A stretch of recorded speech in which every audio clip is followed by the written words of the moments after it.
ನಮಸ್ಕಾರ. ನನ್ನ ಜೊತೆ ಇವತ್ತಿದ್ದಾರೆ ಕುಲ್ದೀಪ್ ಕಾರ್ಯಪ್ಪ ಸರ್. ನಮಸ್ತೆ, ಹೇಗಿದ್ದೀರಾ ಸರ್? ತುಂಬ ಫಾರ್ಮಲ್ ಇಂಟರ್ವ್ಯೂ ಥರ ನಿಜವಾಗ್ಲೂ ಮಾಡಲ್ಲ. ನೆನ್ನೆ ತಾನೇ ಸಿನಿಮಾ ನೋಡಿದೆ. ನಿಜವಾಗ್ಲೂ ಎಷ್ಟು ಎಕ್ಸ್ಪ್ಲೈನ್ ಮಾಡಿದ್ರು ಇವಾಗ ಈ ಸದ್ಯಕ್ಕೆ ಟೈಮ್ ಕಡಿಮೆ ಇದೆ. ನಂಗೆ ತುಂಬ ಆ್ಯಕ್ಚುಲಿ ನಿಜವಾಗ್ಲೂ ಪೂರ್ತಿ ಎಕ್ಸ್ಪ್ಲೈನ್ ಮಾಡೋಕ್ಕಾಗಲ್ಲ. ಬಟ್ ತುಂಬ ಇಂಪಾರ್ಟೆಂಟ್ ಪಾಯಿಂಟ್ಸ್ ಅಂತ ಅಂದ್ಕೊಂಡು ನಾನು ಯಾವುದನ್ನೂ ಮರಿಬಾರ್ದು ಅಂತ ಬರೆದಿಟ್ಕೊಂಬಂದ್ಬಿಟ್ಟಿದ್ದೀನಿ ನಿಮಗೋಸ್ಕರ ಅಂತ. ನಿಮ್ಮ ಹತ್ರ ಅದನ್ನು ಮಾತಾಡಲೇಬೇಕು ಒಂದು ಸರ್ತಿ ಅಂತ. ಸೊ ಅದ್ರ ಬಗ್ಗೆ ಮಾತಾಡೋಣ. ಯಾ, ನಾನು ಸೀರಿಯಸ್ಲಿ ನೋಡಿ ಇಲ್ಲಿ ನಂಗೆ ಮರ್ತೋಗ್ಬಾರ್ದಂತ ಫುಲ್ ನೋಟ್ ಮಾಡ್ಕೊಂಡು ಇಟ್ಕೊಂಡ್ಬಿಟ್ಟಿದ್ದೀನಿ. ಯಾ, ಆ್ಯಂಡ್ ಸಿನಿಮಾ ನೋಡಿದೆ. ನನಗಂತೂ ತುಂಬಾ ಇಷ್ಟ ಆಯಿತು. ಎಸ್ಪೆಷಲಿ ಜೀವನದಲ್ಲಿ ಈವನ್ ಪರ್ಸ್ನಲ್ ಲೈಫಲ್ಲಿ ಮತ್ತು ಪ್ರೊಫೆಷನಲ್ ಲೈಫಲ್ಲಿ ನೊಂದಿರೋರ್ಗೆಲ್ರಿಗೂ ಇದು ಕನೆಕ್ಟ್ ಆಗುತ್ತೆ. ಅದಂತೂ ಕ್ಲಾರಿಟಿಯಾಗಿ ಅರ್ಥ ಆಯಿತು ಚೆನ್ನಾಗಿ. Especially IT ಎಂಪ್ಲಾಯೀಸ್ಗೆ. ಯಾಕೆ ಗೊತ್ತಾ, ಆ ಬಾಸಿಗೆ ಬೈಯೋದೊಂದು ಸೀನ್ ಬರುತ್ತೆ. ನನ್ನ ಪಕ್ಕ ಕುತ್ಕೊಂಡು 3 ಜನ ಕಿರ್ಚಾಡ್ತಿದ್ದಾರೆ ಓ ಅಂತ ವಿಷಲೆಲ್ಲ ಹೊಡ್ಕೊಂಡು. ಆಮೇಲೆ ನಾನು ಕೇಳಿದೆ IT ಎಂಪ್ಲಾಯೀಸಾ ಅಂತಂದೆ. ಹಾಂ ಅಂದರು. ನಿಮ್ಮ ಕೇಕೇನಲ್ಲೇ ಗೊತ್ತಾಗ್ತಿದೆ ನಿಮ್ಮ ನೋವು ಎಷ್ಟಿದೆ ಅಂತ ಅಂದ್ಬಿಟ್ಟು. ಎಕ್ಸಾಕ್ಟ್ಲಿ, ತುಂಬಾ ಚೆನ್ನಾಗಿ ಅನಿಸ್ತು ಅದು. ಅದು ಹೆಂಗೆ ತಲೆಗೆ ಬಂದಿದೆ? ನಿಮ್ಮ ಬಾಸ್ ಯಾರನ್ನ ತಲೆ ಇಟ್ಕೊಂಡು ಬರೆದ್ರಿ? ಅದು ಒಳ್ಳೆ ಬಾಸಸ್ ಇದ್ರು. ಹೌದಾ?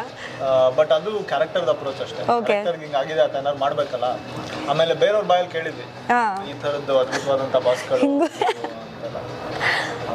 ನಿಮ್ಗೆ ಅಷ್ಟು ಒಳ್ಳೊಳ್ಳೆ ಬಾಸ್ಗಳು ಸಿಕ್ಕಿನೇ ಈ ರೇಂಜಿಗೆ ಫ್ರಸ್ಟ್ರೇಷನ್ನ ಇಲ್ಲಿ ತೋರಿಸಿದ್ದೀರಾ ಅಂದರೆ ಇನ್ನು ಏನಾದರೂ ನೋಡಕ್ ಮಾತ್ರ ಸಾಫ್ಟು ಪೇಡ ಥರ. But okay. ಆ್ಯಂಡ್ ಆ ಕುರಿ ಕಾಯೋ ಹುಡುಗನ ಮಾತು ನಮ್ಮ ಮಲ್ಲಣ್ಣ ಆಯಿತಾ, ಅವರ ಮತ್ತು ಸಿದ್ಧಾರ್ಥ್ ನಡುವೆ ಇರೋ ಕಾಂಬಿನೇಷನ್, ಆ ಟಾಕ್ಸು ಎಲ್ರಿಗೂ ತುಂಬ ಹತ್ತಿರವಾಗಿ ಕನೆಕ್ಟ್ ಆಗಿದೆ ಅಂತ ಅನಿಸ್ತು. ಅದು ಹೇಗೆ ತಲೆಗೆ ಬಂತು ನಿಮಗೆ? ಫಸ್ಟ್ ಆಫ್ ಆಲ್ ಆ ಒಂದು ಪೋರ್ಷನ್ ಇಡಬೇಕು ಅಂತ. ಒಂದು ಅದು ನನಗಾಗಿತ್ತು. ನಾನು ಒಂದ್ಸಲ ಹಂಪಿನ ಬಾದಾಮಿನಲ್ಲಿ ಇಡೀ ಸೀನ್ ಅಲ್ಲ, ನಾನು ಒಂದ್ಸಲ ಹಂಪಿನಲ್ಲಿ ಅಲ್ಲಿ ಆನೆಗುಂದಿನಲ್ಲಿ ವಾಲಿಗುಹೆ ಅಂತ, ವಾಲಿಗುಹೆ ಮೇಲೆ ನೀವು ದುರ್ಗಾಂಬೆ ದೇವಸ್ಥಾನ ಇದೆ, ಮೇಲೆ ಹೋದ್ರೆ ವಾಲಿಗುಹೆ ಇದೆ. ಅಲ್ಲಿ ನಿಮ್ಗೆ ಇವಾಗ ಅದು ಚಿರತೆ ಕಾಟ ಆಯ್ತು 3 ವರ್ಷದಿಂದ. ಇವಾಗ ಓಪನ್ ಇದೆ ಅನ್ಸುತ್ತೆ. ನಾನು 1 ವರ್ಷ 2 ವರ್ಷದಿಂದ ಹೋಗಿಲ್ಲ. ಅಲ್ಲೆಲ್ಲ ಬೆಟ್ಟ ಗುಡ್ಡ ತುಂಬಾ ಜಾಸ್ತಿ ಇದೆಯಲ್ಲ. ಕೂತ್ಕೊಂಡ್ರೆ ನಂಗೆ ಹಂಪಿ ಅನ್ನೋ ಟೆರೇನೇ ತುಂಬ ಸುಂದರವಾದದ್ದು. ಆ ಥರದ್ದು ನಾನು ಎಲ್ಲೂ ನನ್ನ ಇಷ್ಟು ಚಿಕ್ಕ ಜೀವನದ ಎಕ್ಸ್ಪೀರಿಯನ್ಸಲ್ಲಿ ನೋಡಿಲ್ಲ. ಬಟ್ ಅಲ್ಲಿ ಮೇಲೆ ಕೂತ್ಕೊಂಡ್ರೆ ಬೇರೆ ಪ್ರಪಂಚದಲ್ಲಿ ಇದ್ದೀವಿ ನಾವು. ತುಂಬ ಸುಂದರವಾದ ಜಾಗ. ಅಲ್ಲಿ ಕೂತಿದ್ದಾಗ ಒಬ್ಬ ಕುರಿ ಮೇಯಿಸೋ ಹುಡುಗ ನನಗೆ ಹೇಳಿದ ಚಿರತೆ ಬರೋದು ಹೋಗಬೇಕು ಅಷ್ಟು ನನಗಾಗಿತ್ತು. ಸೊ ಅದೊಂದು ಇನ್ಸಿಡೆಂಟ್ ಮಾತ್ರ ಇಟ್ಕೊಂಡಿದ್ದೆ. If that character is alone and he sitting somewhere, ಒಬ್ಬ ಹುಡುಗದ ಎಂಟ್ರಿ ಅವನ ಲೈಫಲ್ಲಿ ಈ ರೀತಿ ಆಗ್ಬೋದಲ್ಲ. ಮಿಕ್ಕಿದ್ದೆಲ್ಲ ಅಗೇನ್ ಫಿಟಿಷಸ್. ಓಕೆ, ಬಟ್ ಅದು ತುಂಬ ಅರ್ಥಪೂರ್ಣವಾಗಿದೆ ಅಂತ ಅನಿಸ್ತು ನನಗೆ. ಇವಾಗ ಸೊಸೈಟಿ ಮೇಲೆ ಏನಾದ್ರು ಕ್ವೆಶನ್ಸ್ ಇರುತ್ತಲ್ಲ ಅಥವಾ ಬೈಯಕ್ಕಿರುತ್ತಲ್ಲ, ನಾನು ಮತ್ತೆ ಸಾಯಿ ಶ್ರೀನಿಧಿ ನನ್ನ ಡೈಲಾಗ್ ರೈಟರ್, ನಾನು ಅವರು ಇಬ್ರು ಒಟ್ಟಿಗೆ ಡೈಲಾಗ್ಸ್ ಬರಿಬೇಕಾದ್ರೆ ಅನ್ಕೊಂಡಿದ್ದು ಆ ಸ್ಟೇಜ್ ಬಂದಾಗ ನಾವು ಅನ್ಕೊಂಡಿದ್ದು ನಮ್ಗೆ ಏನೇನು ಸೊಸೈಟಿ ಮೇಲೆ ಕ್ವೆಶನ್ಸ್ ಇದೆ ಆ ಹುಡುಗನ್ ಯಾರು ಕ್ವೆಶ್ಚನ್ ಮಾಡಲ್ಲ. ಹೌದು, exactly. This is where we can take the liberty as writers. And he is independent. More over ಅವನಿಗೆ ಅವನೇ ಬಾಸು, ಅವನೇ ಕೆಲಸದವನು, ಆ ಥರ. ಯಾ, ಸೊ ಅಲ್ಲಿ ನಮಗೆ ಸೊಸೈಟಿ ಮೇಲೆ ಏನು ಹೇಳಬೇಕು ಏನು ಕೇಳಬೇಕು, ನಮಗೆ ಸೊಸೈಟಿ ನೋಡಿದಾಗ ಒಂದಷ್ಟು ಕ್ವೆಶನ್ಸ್ ಕಾಡುತ್ತಲ್ಲ, ಅವನ ಮುಖಾಂತರ ಹೇಳಿ ತಪ್ಪಿಸ್ಕೋಬೋದು ನಾವು. ಹಂಗೆ ಯಾರು ಬೈಯಲ್ಲ, ಈ ಹುಡುಗ ಯಾಕೆ ಹಿಂಗೆ ಮಾತಾಡ್ತಾನೆ, ನೀವು ಯಾರು ಸರಿ ಇಲ್ಲ ಅಂತ ಹೇಳ್ಬಿಟ್ರೆ ಎಕ್ಸಾಕ್ಟ್ಲಿ ಆಗಿರುತ್ತೆ. ಆ ಹುಡುಗ ಹೇಳಿದ್ರೆ ಇನ್ನೋಸೆಂಟ್ ಆಗಿ ಚೆನ್ನಾಗಿ ಮಾತಾಡ್ತಾನಲ್ಲ. ಅಯ್ಯೋ, ಮಜ್ಜವಾಗಿ ಕನೆಕ್ಟ್ ಆಗಿದೆ ಅದು. ಆಮೇಲೆ ಎಸ್ಪೆಷಲಿ ಬೆಂಗಳೂರವ್ರನ್ನ ನಂಬಾರ್ದು ಅಂತ ನಮ್ಮ ಅಪ್ಪ ಹೇಳಿದಾನೆ ಅಂದರೆ ಎಲ್ಲರೂ ಓದ್ತಿದ್ದಾರೆ, ಎಲ್ಲರೂ ಬೆಂಗಳೂರವ್ರೆ. ಅದು ವಯಸ್ಸಾಗಿರೋ ಕ್ಯಾರೆಕ್ಟರ್, ನನ್ನ ಏಜ್ ಕ್ಯಾರೆಕ್ಟರ್ ಹಾಕಿದ್ರೆ FIR ಆಗಿರೋದು. ಬೆಂಗಳೂರು ಸಂಘ ಒಂದಿರುತ್ತೆ, ಕೇಸ್ ಹಾಕ್ತಾರೆ, ನಮ್ಗೆ ಅವಮಾನ ಮಾಡುತ್ತೆ. ಹುಡುಗ ಯಾರು ಗುರು ಅದು ನಮ್ಮ ಬೆಂಗಳೂರು ಬಗ್ಗೆ ಮಾತಾಡೋನು? ನೀನು ಇಲ್ಲ ಅಲ್ವಾ ಗುರು, ತಿಂತಾ ಇರೋದು ಕುಡಿತಾ ಇರೋದು. ನನಗೆ ಬೆಂಗಳೂರು ಅಂದ್ರೆ ತುಂಬಾ ಇಷ್ಟವಾದ ಸಿಟಿ. ಬಟ್ ಎರಡನೇ ಪಂಚ್ ಇದೆಯಲ್ಲ, ಯಾರನ್ನೂ ನಂಬೇಡ, ಅಲ್ಲಿ ನನಗೆ ಆಕ್ಚುಲ್ ಮೋಟಿವ್. ಸೊ ಅಲ್ಲಿಗೆ ಅರೈವ್ ಆಗೋದಕ್ಕೆ ನಾ ಇದನ್ನ ಹೇಳ್ಸಿದ್ರೆ ಒಬ್ಬ ದೊಡ್ಡವ್ರ ಕೈಲಿ ನನ್ನ ಮೋಟಿವ್ ಬೇರೆನೇ ಇದ್ರು ಮಿಸ್ಲೀಡಿಂಗ್ ಆಗ್ಬಿಟ್ಟಿರೋದು. So this is but I can take liberty. ಆ ಹುಡುಗ ಹೇಳ್ಬೋದಲ್ಲ, ಇನ್ನು ಏನ್ ಬೇಕಾದ್ರೆ ಹೇಳ್ಬೋದಲ್ಲ. ಒಂದು ಡೈರೆಕ್ಟರ್ ಆಗಿ ಎಷ್ಟು ಆಸ್ಪೆಕ್ಟ್ಸ್ ಇಂದ ಥಿಂಕ್ ಮಾಡ್ಬೇಕಲ್ಲ, ಅದು ಮಜಾ. FIR ಆಗಬಾರ್ದು ಅಂತ ಯೋಚನೆ ಮಾಡಬೇಕು. ಆ್ಯಂಡ್ ಇನ್ನೊಂದು ಅದೇ ಕಾನ್ವರ್ಸೇಷನ್ ಅಲ್ಲಿ ಬಂದರೆ ಸಿದ್ಧಾರ್ಥ ಆ ಮಗುಗೆ ಹೇಳ್ತಾನೆ, ಅಂದರೆ ಅವ್ನು ಓದ್ಬೋದಲ್ವಾ ಅನ್ನೋ ಥರ ಒಂದು ಫೀಲ್ ಇರುತ್ತೆ. ಮೋರೋರ್ ಹ್ಯಾಂಡಿಕ್ಯಾಪ್ ಬೇರೆ ಅಂತ. ನೀನು ಬೆಂಗಳೂರಿಗೆ ಬಾ, ನಾನು ಓದಿಸ್ತೀನಿ, ಒಳ್ಳೆ ಕೆಲಸ, ಒಳ್ಳೆ ಕಾರು, ಮನೆ ಎಲ್ಲ ಅಂತ. ಆ ಹುಡುಗ ಹೇಳ್ತಾನೆ ಇದು ಲೈಕ್ ಕಾರ್ ತಗೊಂಡು ಕುರಿ ಮೇಯ್ಸೋಕ್ಕಾಗತ್ತಾ ಅಂತ. ಅದು ಕ್ರೇಜಿ ಅಂತ ಅನಿಸ್ತು ನಂಗೆ. ಆ್ಯಕ್ಚುಲಿ ಅದು ತುಂಬ ಪ್ರಾಕ್ಟಿಕಲ್ ಅಂದರೆ ಆ ಹುಡುಗನ ಲೆವೆಲ್ಗೆ ಅದು ತುಂಬ ಪ್ರಾಕ್ಟಿಕಲ್ ಥಿಂಕಿಂಗ್. ಆಮೇಲೆ ಹೇಳ್ತಾನೆ, ಇಲ್ಲ ಕಾರ್ ತೊಗೊಂಡು ಮನೆ ತೊಗೊಂಡು ಆರಾಮಾಗಿರ್ಬೋದು ಕಣೋ ಆ ಥರ ಇದ್ರೆ ಅಂತ ಅಂದ್ಬಿಟ್ಟು. ಅದೆಲ್ಲ ಅಲ್ಲೇ ಆರಾಮಾಗಿರಾಗಿದ್ದೀರಿ, ನೀನೇ ಇಲ್ಲಿವರೆಗೂ ಬರ್ತಾ ಇದ್ದೆ ಬ್ಯಾಗ್ ಹಾಕ್ಕೊಂಡು. ಸೀರಿಯಸ್ಲಿ ನನಗೆ ನನ್ನ ಬಗ್ಗೆ ಆಗಲಿ ಸಮಾಜದ ಬಗ್ಗೆ ಆಗಲಿ, ಯಾಕೆಂದರೆ ನಾವು ಇವಾಗ ನಾನು ಕೊಡಗುನವನು, ಹಾಸನದಲ್ಲಿ ಓದಿದ್ದು. ನಮಗೆಲ್ಲ ಹೆಂಗೆ ಅಂದರೆ ಬೆಂಗಳೂರಲ್ಲಿ ದೊಡ್ಡ ಕೆಲಸದಲ್ಲಿ ಇರಬೇಕು, ಹೌದು, ಒಂದು ಮನೆ ತಗೋಬೇಕು, ಕೆಲ್ಸಕ್ಕೆ ಸೇರ್ಕೋತೀವಿ ಟೆಕ್ ಪಾರ್ಕ್ ಒಳಗೆ. ವೀಕೆಂಡ್ ಬಂದರೆ ಎಲ್ಲರೂ ಒಂದು ಸಕಲೇಶ್ಪುರ, ನಾವು ಅಲ್ಲಿಂದಾನೇ ಬಂದಿರ್ತೀವಿ. So the irony of life ಒಂದಿರುತ್ತೆ. ಆಲ್ದೋ ನನಗದು ಈಸಿಲಿ ಆಕ್ಸೆಸಿಬಲ್ ಇದ್ರು, ನಾನೇ ಕಷ್ಟಪಟ್ಟು ಅಲ್ಲಿಂದ ಬಂದು ಇಲ್ಲಿತ್ತು, ಇಲ್ಲಿ ಕಷ್ಟಪಟ್ಟು ಮತ್ತೆ ಅದನ್ನು ರಿವೀಲ್ ಮಾಡ್ಕೊಳ್ಳೋಕ್ಕೆ. ಸೊ ಅದೊಂದು ಇದೆಲ್ಲ ಇದೆಲ್ಲ ಬಿಟ್ಟು ಇರೋದು ಸೋ ಟ್ರೂ, ಹಂಗಾಗಿರುತ್ತೆ. So Mallanna is just asking that, ನೀವು ಚೆನ್ನಾಗಿರ್ತೀಯಲ್ಲಪ್ಪ, ಅಲ್ಲಿ ಬಂದು ನಾನು ಯಾಕೆ ಚೆನ್ನಾಗಿರ್ಲಿಲ್ಲ, ನಾನು ಇಲ್ಲೇ ಇರ್ತೀನಿ ಬಿಟ್ಬಿಡಿ ಅಷ್ಟೇ. ಆ್ಯಂಡ್ ಕಾರ್ ತಗೊಂಡು ಕುರಿ ಮೇಯ್ಸೋಕ್ಕಾಗುತ್ತಾ ಅಂದರೆ ಆತನ ಪ್ರಪಂಚ ಅಷ್ಟೇ. ಆತ ನಿಮಗೆ ಅವ್ನು ಏನೇ ಕೊಡಿಸ್ತೀನಿ, ನೀವು ಏರೋಪ್ಲೇನೇ ಕೊಡಿಸ್ತೀನಿ, ಅಥವಾ you will be the most popular person, ನೀವು ಪ್ರೆಸಿಡೆಂಟ್ ಆಫ್ US ಮಾಡ್ತೀನಿ, PM ಆಫ್ ಇಂಡಿಯಾ ಮಾಡ್ತೀನಿ ಅಂದ್ರೂ ಆತನ ಲಿಮಿಟೆಡ್ ಸ್ಕೋಪ್ ಥಾಟ್ಸಲ್ಲಿ ನಾನು PM ಆದರೆ ಎಷ್ಟು ಕುರಿ ಮೇಯಿಸ್ಬೋದು ಯೋಚಿಸ್ಬೋದು, ನಾನು US ಪ್ರೆಸಿಡೆಂಟ್ ಆದರೆ ಎಷ್ಟು ಕುರಿ ಮೇಯಿಸ್ಬೋದು, ಬಿಕಾಸ್ ಅವ್ನು ನೋಡಿರೋದು ಅಷ್ಟಿದೆ ನಿಜವಾಗ್ಲೂ. ಆ್ಯಂಡ್ ನಂಗೆ ಇನ್ನೊಂದು ಅನಿಸಿದ್ದು, ನಿಮ್ಮ ಈ ಸಿನಿಮಾ ನೋಡಿ, ಯು ಆಲ್ವೇಸ್ ಚೂಸ್ ಸಮಥಿಂಗ್ ರಾ ಯಾವಾಗಲೂ. ಈವನ್ BTS ಅಲ್ಲಿ ಕೂಡ ಆ್ಯಂಡ್ ಇದರಲ್ಲೂ ಕೂಡ ತುಂಬ ಆ್ಯಂಡ್ ಈ ಕಪಲ್ಗಳ ಮಧ್ಯೆ ಬರೋ ಡೈಲಾಗ್ಸ್ ಇರ್ಬೋದು, ಸಿದ್ಧಾರ್ಥ್ ಮತ್ತು ನಾದಿಯಾ ಮಧ್ಯೆ ಬರೋ ಡೈಲಾಗ್ಸ್ ಇರ್ಬೋದು, ಅಥವಾ ಸಿದ್ಧಾರ್ಥ್ ಮತ್ತು ಮಲ್ಲಣ್ಣ ಮಧ್ಯೆ ಬರೋ ಡೈಲಾಗ್ಸ್ ಇರ್ಬೋದು, ಪ್ರತಿಯೊಂದು ತುಂಬ ಪ್ರಾಕ್ಟಿಕಲ್ ಆಗಿ ಒಂಥರ ಮುಖಕ್ಕೆ ಹೊಡೆದಂಗೆ ಹೇಳೋದು ಅಂತ ಇರುತ್ತಲ್ಲ, ಅದನ್ನೇ ಒಂಥರ ಸ್ವಲ್ಪ ಪೊಲೈಟ್ ವೇನಲ್ಲಿ ಹೇಳೋಕ್ಕೆ ಟ್ರೈ ಮಾಡ್ತಾರೆ ಅಂತ ಅನಿಸುತ್ತೆ ಅಷ್ಟೇ. ಬಟ್ ಅದು ಹೇಳೋ ಕಾಂಟ್ರಾಸ್ಟ್ ಬಂದು ತುಂಬ ಪ್ರಾಕ್ಟಿಕಲ್ ಇರುತ್ತೆ. ಒಂದ್ಸತಿ ನಾವು ಕುತ್ಕೊಂಡು ಥಿಂಕ್ ಮಾಡಬೇಕು, ಓಕೆ ಕರೆಕ್ಟ್ ಅಲ್ವಾ, ನಿಜನೇ ಅಲ್ವಾ ಅಂತ.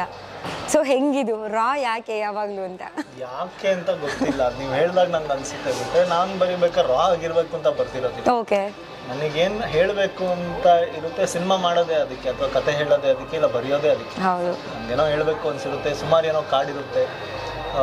ನನ್ನ ನೆಕ್ಸ್ಟ್ ಸಿನಿಮಾದಲ್ಲಿ ಒಂದಿದೆ, ನನಗೆ ಅದನ್ನ ಕೇಳಲೇಬೇಕು ಅಂತ ನನಗೆ ಬುದ್ಧಿ ಬಂದಾಗ್ಲಿಂದ ಅನ್ಕೊಂಡಿದ್ದೀನಿ. ಪೇರೆಂಟ್ಸ್ನ, ನನ್ನ ನಮ್ಮನ್ನ, ನನ್ನ ತಂದೆನ ನಾನು ಕೇಳಬೇಕು ಅಂತ ನೆಕ್ಸ್ಟ್ ಸಿನಿಮಾದಲ್ಲಿ ಇಟ್ಕೊಂಡಿದ್ದೀನಿ. ಹಾಗೆ ನಮಗೇನೋ 1000 ಹೇಳಕ್ಕಿರುತ್ತೆ. That is why we come to this profession. ಹಂಗಾಗಿ ಬಂದಿರಬಹುದೇನೋ. ಇವಾಗ ನೀವು ಹೇಳಿದಾಗ I am just trying to process it. Otherwise the intention is not to be something raw ಆಗಿರಬೇಕು, ಇಲ್ಲ ಇನ್ನೊಂದೇನೋ ಅನ್ರಾ ಆಗಿರಬೇಕು ಅಂತಿಲ್ಲ. ಅಂದ್ರೆ ನಿಮ್ಮ ಥಿಂಕಿಂಗ್ಗೆ ಆ ಥರ ಒಂದು ತುಂಬಾ ಪ್ರಾಕ್ಟಿಕಾಲಿಟಿ ಇದೆ ಅಂತ ಅನ್ಸುತ್ತೆ ನನಗೆ. ಬರಿಬೇಕಾದ್ರೆ ನನಗೆ ಸಾಮಾನ್ಯವಾಗಿ ನಾನು ಇವಾಗ ಹೆಂಗ್ ಮಾತಾಡ್ತಿದ್ದೀವಿ, ನಾನು ಇದೇ ಸೀನ್ ಇಟ್ರೆ ಇದೇ ಡೈಲಾಗ್ಸ್ ಇಡ್ತೀನಿ. ಇದನ್ನ ಎಂಟರ್ಟೈನಿಂಗ್ ಆಗಿ ಹೆಂಗಿರ್ಬೋದು ಅಷ್ಟು ಇಡ್ತೀನಿ. ಬಿಕಾಸ್ ಈ ಡೈಲಾಗು ಈ ಸೀನಿಗೆ ಕೊಡ್ಬೇಕು.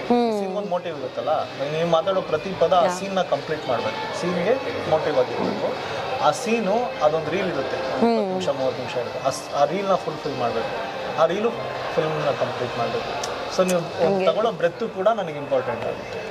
ಅಷ್ಟು ಮಾತ್ರ ನನ್ನ ತಲೆಯಲ್ಲಿರುತ್ತೆ. ಬಿಟ್ಟರೆ ರಾ ಮಾಡಬೇಕು ಅನ್ನೋದು ಅದ್ರಲ್ಲಿ ನಾನು ಅದೇ ಎಂಟರ್ಟೈನಿಂಗ್ ಆಗಿ ಈ ತರ ಹೇಳ್ಬೇಕು ಅನ್ನೋದ್ರಲ್ಲಿ ಸೋಲ್ಬಹುದು, ಇಲ್ಲ ತಕ್ಕ ಮಟ್ಟಿಗೆ ಏನಾದ್ರು ಹೋಗ್ಬೋದು.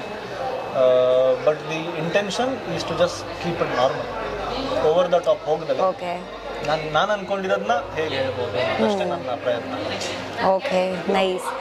ನಂಗೆ ತುಂಬ ಕಾಡಿದ್ದು ಅಥವಾ ತುಂಬ ಚೆನ್ನಾಗಿ ಅನಿಸಿದ್ದು ಒಂದು ಪಾಯಿಂಟ್, ಅಂದರೆ ತುಂಬ ಪಾಯಿಂಟ್ಸ್ ಅನ್ನಿಸ್ತು. ಅದರಲ್ಲಿ ಒಂದೇನಂದರೆ ಈ ಸೈಕಲ್ ವಿಷಯ ಬರುತ್ತೆ ಇವರಿಬ್ಬರ ಮಧ್ಯೆ, ಸಿದ್ಧಾರ್ಥ್ ಮತ್ತು ಮಲ್ಲಣ್ಣ ಮಧ್ಯ. ಅದರಲ್ಲಿ ಒಂದು ವರ್ಡ್ ಯೂಸ್ ಮಾಡಿದ್ದೀರಾ, ಅಡ್ಗಾಲ್ ಹಾಕೊಂಡು ಹೊಡಿತಾ ಇದ್ದೆ ಅಂತ ಮಲ್ಲಣ್ಣ ಹೇಳೋ ಅಂಥದ್ದು. ಲಿಟ್ರಲಿ ನಾವು ಚಿಕ್ಕ ವಯಸ್ಸಲ್ಲಿ ಹಾಗೆ ಮಾತಾಡ್ತಿದ್ದಿದ್ದು, ಬಟ್ ಇವಾಗ ನಂಗೆ ಆ ವರ್ಡೇ ಮರ್ತೋಗ್ಬಿಟ್ಟಿತ್ತು.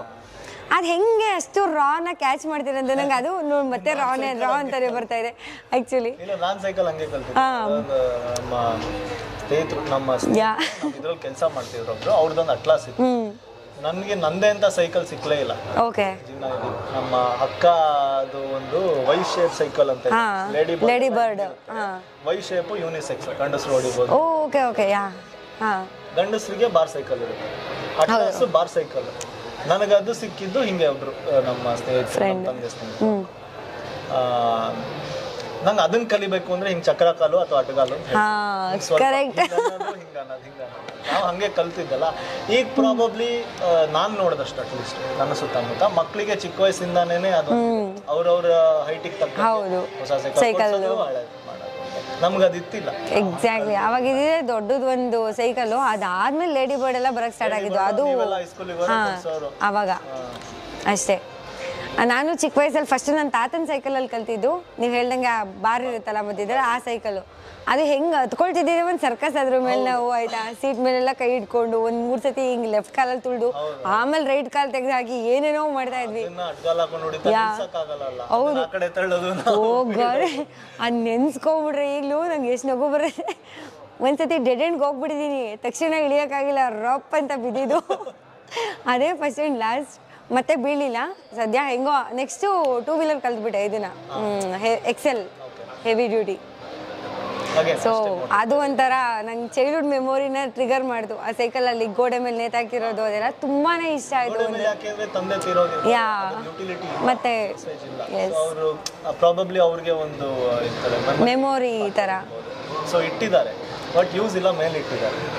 ನನಗೆ ಇನ್ನೂ ಒಂಥರ ಹೆಂಗೆ ಕನೆಕ್ಟ್ ಆಯ್ತು ಅಂದರೆ, ನಾನು ಕೂಡ ನಮ್ಮ ತಾತನ ಸೈಕಲ್ನ ಅಂದರೆ ಮಾರಬೇಡಿ ಅನ್ನೋ ಥರನೇ ಹೇಳ್ತಿದ್ದೆ ತುಂಬ. ನಾನು 2006 ತಾತ ತೀರೋಗಿದ್ದು, ನಾನು ಅವಾಗ ಇನ್ನೂ 6th ಸ್ಟ್ಯಾಂಡರ್ಡು. ಬಟ್ ನನಗೆ ತಾತನ ವಸ್ತುಗಳು ಎಲ್ಲದೂ ಬೇಕಿತ್ತು ನನಗೆ. ಕೋಲು, ಆಮೇಲೆ ಅವ್ರು ಯೂಸ್ ಮಾಡ್ತೀವಿ ಚಾಕು ಒಂದಿತ್ತು ಚಿಕ್ಕದು, ಪರ್ಸಲ್ಲಿ ಇಟ್ಕೊಂಡು ಹೋಗೋರು ಯಾವಾಗಲೂ ಹಾಸ್ಪಿಟ್ಲಿಗೆ ಹೋಗ್ಬೇಕಾದ್ರೆ ಅದು, ಎವ್ರಿಥಿಂಗ್. ಆಮೇಲೆ ಅವ್ರು ಕೂತ್ಕೊಳ್ತೀವಿ ಚೇರು ಎಲ್ಲದು. ನಾನು ನಮ್ಮ ಅಜ್ಜಿಗೆ ಯಾವುದೂ ಬಿಟ್ಟಿಲ್ಲ, ಹಾಗೆ ಎತ್ಕೊಂಡ್ಬಂದ್ಬಿಟ್ಟಿದ್ದೀನಿ. ಸೊ ಆ ಥರ ನಂಗೆ ಅದು ತುಂಬ ಪರ್ಸ್ನಲಿ ಕನೆಕ್ಟ್ ಆಯಿತು ಅಂತ ಹೇಳ್ಬೋದು. ತುಂಬ ಜನಕ್ಕೆ ಇದಾಗಿರುತ್ತೆ ಆ್ಯಕ್ಚುಲಿ, ಅವ್ರ ತಂದೆದು ಅಥವಾ ತಾತಂದು ಐಟಮ್ಸ್ ಆ ಥರದ್ದು ಅಂತ. ಆ್ಯಂಡ್ ಇನ್ನೊಂದು ನಾನು ಫುಲ್ಲು ಸೆಂಟಿ ಆಗ್ತಾ ಇದ್ದೀನಿ. ಓಕೆ. ಆ್ಯಂಡ್ ಇನ್ನೊಂದು ಮಲ್ಲಣ್ಣನ ಕ್ಯಾರೆಕ್ಟರ್ಗೆ ನೀವು ಒಂದು ಇಂಗ್ಲೀಷ್ ಟಚ್ ಇರೋ ಅಂಥದ್ದು ಸ್ವಲ್ಪ ಚೆನ್ನಾಗಿ ಮಾಡಿದ್ದೀರಾ ಅದನ್ನೆಲ್ಲ. ಅವಾಗವಾಗ ಇಂಗ್ಲೀಷ್ ಪದಗಳು ಬರೋ ಥರ ಎಲ್ಲ, ವಾಟ್ ಅ ಬ್ಯೂಟಿಫುಲ್ ಡೇ ಅದು ಇದು ಅಂತ. ಇದು ಹೆಂಗ್ ಥಾಟ್ಸ್ ಬಂತು? ಸ್ವಲ್ಪ ಹ್ಯೂಮರಸ್ ಇರಲಿ ಅಂತ ಹಾಕಿದ ಅಥವಾ ನಿಮಗೂ ಎಕ್ಸ್ಪೀರಿಯನ್ಸ್ ಆಗಿದ್ದೇನಾ? ಇಲ್ಲ, it is not directly humorous, it's more what you call as unintentional comedy ಅಂತ. ಓಕೆ. ಸೊ ನಿಮ್ಗೆ ಅದು ಡೈರೆಕ್ಟ್ ಆಗಿ ಪಂಚ್ ಅಲ್ಲ. ಅದೇ ಮಲ್ಲಣ್ಣ ಇದಕ್ಕೆ ಮುಂಚೆ ಬೈತಾನಲ್ಲ, ಅದು ಸ್ವಲ್ಪ ಡೈರೆಕ್ಟ್ ಪಂಚ್. ಹೌದು, ಕಾಮಿಡಿ. ಈ ಇಂಗ್ಲೀಷ್ ಮಾತಾಡೋದಿಲ್ಲ, ಅದು ಸ್ವಾಭಾವಿಕ. ನೀವು ಯಾವುದೇ ಟೂರಿಸ್ಟ್ ಲೊಕೇಶನ್ಸ್ ಹೋಗಿ, ಗೋಕರ್ಣ, ಗೋವಾ, ಹಂಪಿಗೆ ಹೋಗಿ, ಬಾದಾಮಿಗೆ ಹೋಗೋಣ, ಆಚೆಯಿಂದ ಟೂರಿಸ್ಟ್, ಮೈಸೂರಿಗೆ ಆಚೆಯಿಂದ ಸಾಕಷ್ಟು ಜನ ಟೂರಿಸ್ಟ್ಗಳು ಬರ್ತಾರೆ.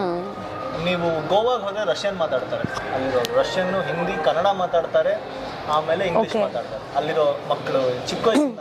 ಹೌದು. ಆ್ಯಂಡ್ ಈ ವಯಸ್ಸಲ್ಲಿ ಪಿಕ್ ಮಾಡಕ್ಕೆ ಶುರು ಮಾಡ್ತಾರೆ. ಆ ಮಲ್ಲಣ್ಣದ ಏನಿದೆಯಲ್ಲ ಅಲ್ಲಿ ಪಿಕ್ ಮಾಡಕ್ಕೆ ಶುರು ಮಾಡ್ತಾರೆ. ನೀವು ಇವರಿಬ್ರು ಸಿದ್ಧಾರ್ಥನಾದ್ಯ ಗೋಕರ್ಣದಲ್ಲಿ ನಡ್ಕೊಂಡ್ಬರ್ತಾ ಇನ್ನೊಂದು ಹುಡುಗಿ ಬರುತ್ತೆ, ಟ್ರೇಡಿಂಗ್ ಇದೆ ಅದಿದೆ ಅಂತ.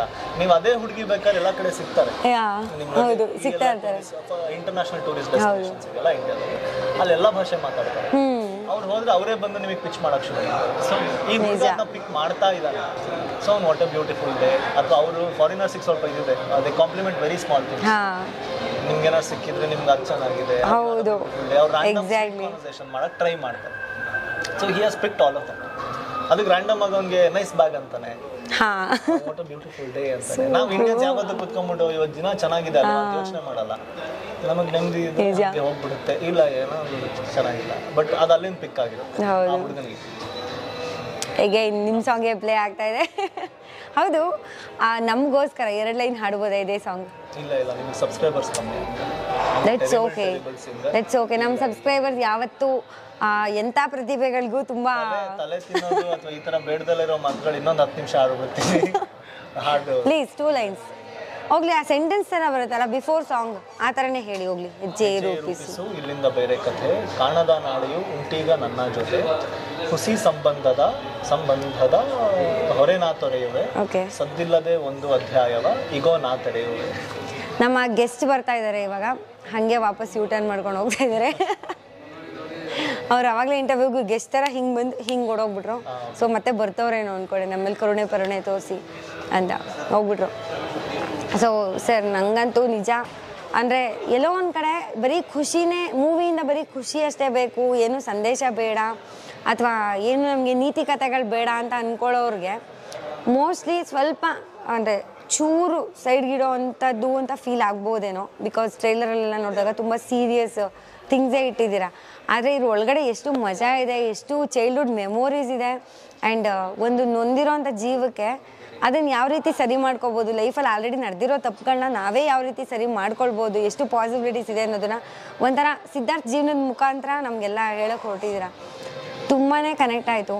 ಅಂದರೆ ಎಷ್ಟೊಂದು ನಾವಾಗೆ ಪರ್ಸ್ನಲಿ ಫೀಲ್ ಮಾಡಿಲ್ಲ ಅದನ್ನೆಲ್ಲ ಅಂದ್ರೂ at least we can see in is ice ಆಯಿತಾ. ಸಿದ್ಧಾರ್ಥನ ನೋಡಿದ್ರೆ ನಮ್ಮ ಫ್ರೆಂಡೇ ಯಾರೋ ಒಬ್ಬರಾದ್ರು ಥ್ರೂ ಹೋಗ್ತಿದ್ದಾರೆ ಅಂತ ಫೀಲ್ ಆಗುತ್ತೆ, ಅದಂತೂ ನಿಜ.